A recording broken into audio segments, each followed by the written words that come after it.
राजस्थान के किस जिले में जगतपुरा शूटिंग रेंज में पहली एनटीपीसी राष्ट्रीय रैंकिंग तीरंदाजी प्रतियोगिता का आयोजन हुआ है? आंसर जयपुर। जयपुर के जगतपुरा शूटिंग रेंज में पहली एनटीपीसी राष्ट्रीय रैंकिंग तीरंदाजी प्रतियोगिता का आयोजन हुआ है, जिसमें कई खिलाड़ियों ने भाग लिया। विश्व चैंपियन ओजस प्रवीण देवताले ने नंबर 1 स्थान हासिल किया है।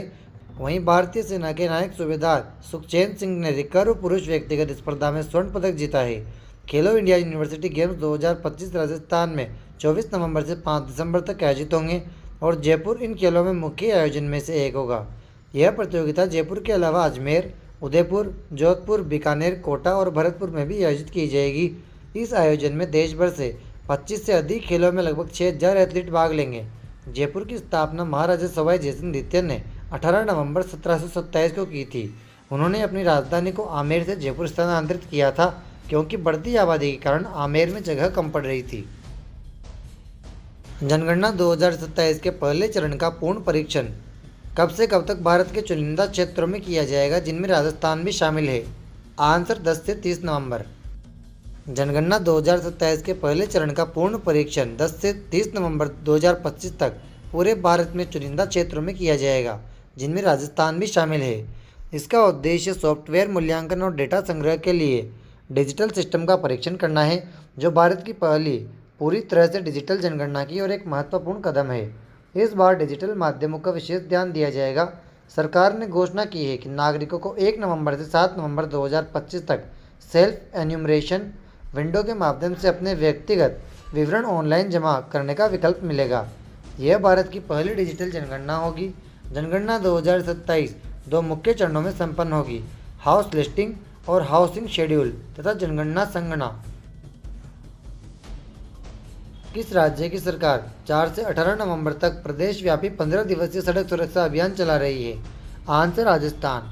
राजस्थान सरकार 4 से 18 नवंबर तक प्रदेश व्यापी 15 दिवसीय सड़क सुरक्षा अभियान चला रही है। इस अभियान का उद्देश्य सड़क सुरक्षा को प्राथमिकता देना है। अभियान के तहत संबंधित विभाग यातायात नियमों के प्रति वाहन चालकों को जागरूक करने और नियमों का उल्लंघन करने वालों पर सख्त कार्रवाई सुनिश्चित करने के लिए मिलकर काम कर रहे हैं। सड़क सुरक्षा अभियान के तहत पुलिस विभाग यातायात नियमों का उल्लंघन करने वाले पर लगातार कार्रवाई कर रही है। 4 से 7 नवंबर तक आंकड़ों के अनुसार विभिन्न उल्लंघनों के लिए हजारों चालान किए गए हैं, जिनमें शराब पीकर वाहन चलाने पर 2949, तेज गति से वाहन चलाने पर 16160, गलत दिशा में वाहन चलाने पर 10,888 और खतरनाक तरीके से वाहन चलाने पर 1,199 चालकों के खिलाफ कार्रवाई भी की गई है। इसके अतिरिक्त बिना रिफ्लेक्टर वाहन चलाने पर 2,863 और बिना नंबर प्लेट वाहन चलाने पर 6,269 वाहन चालकों पर कार्रवाई की गई है। इस अवधि में कुल 1,33,988 नागरिकों को यातायात नियमों और सुरक्षा ड्राइविंग के प्रति जागरूक किया गया है। हाल ही में राजस्थान सरकार ने किस जिले में पोगल सोलर पार्क का शुभारंभ किया है? आंसर बीकानेर। राजस्थान सरकार ने बीकानेर में पोगल सोलर पार्क का शुभारंभ किया है। यह देश की सबसे बड़ी और ऊर्जा उत्पादन की भंडारण सुविधा होगी। इसमें 2450 मेगावाट सौर ऊर्जा और 5000 मेगावाट की बैटरी स्टोरेज सिस्टम शामिल होगा। यह पार्क राज्य में बिजली की मांग को पूरा करेगा और 18,000 करोड़ रुपए से अधिक का निवेश आकर्षित करेगा। यह पार्क राज्य में उपभोक्ताओं को पीक आवर, जब बिजली की मांग सबसे ज़्यादा होती है, पर बिजली पहुंचाने के लिए बनाया जा रहा है। यह पोगल तहसील बीकानेर जिले में 4,353 हेक्टेयर सरकारी लीज पर ली गई जमीन पर फैला है। बीकानेर के प्रमुख पर्यटन स्थलों में जूनागढ़, लालगढ़ पैलेस, करणी माता मंदिर, चूहों का मंदिर, लक्ष्मी निवास पैलेस और राष्ट्रीय उष्ण अनुसंधान केंद्र शामिल है। जूनागढ़ किला बीकानेर का सबसे प्रसिद्ध किला है। यह एक महत्वपूर्ण भव्य किला है जिसे कभी जीता नहीं जा सका। लालगढ़ पैलेस एक खूबसूरत महल और संग्रहालय है। लक्ष्मी निवास पैलेस बीकानेर के शाही परिवार के निवास के रूप में बना महल अपनी वास्तुकला के लिए जाना जाता है। फारसी इतिहासकारों ने किसको हशमत वाला शासक कहा है?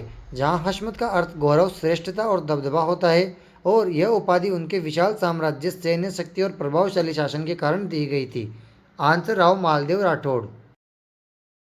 दोस्तों, डेली क्लासेस की अपडेट के लिए आप टेलीग्राम ज्वाइन कर लीजिए और साथ ही इंस्टाग्राम को भी फॉलो कर लीजिए। वीडियो अच्छी लगी हो तो इसे लाइक करके चैनल को सब्सक्राइब भी कर लीजिए। कल फिर मिलते हैं। Thank you.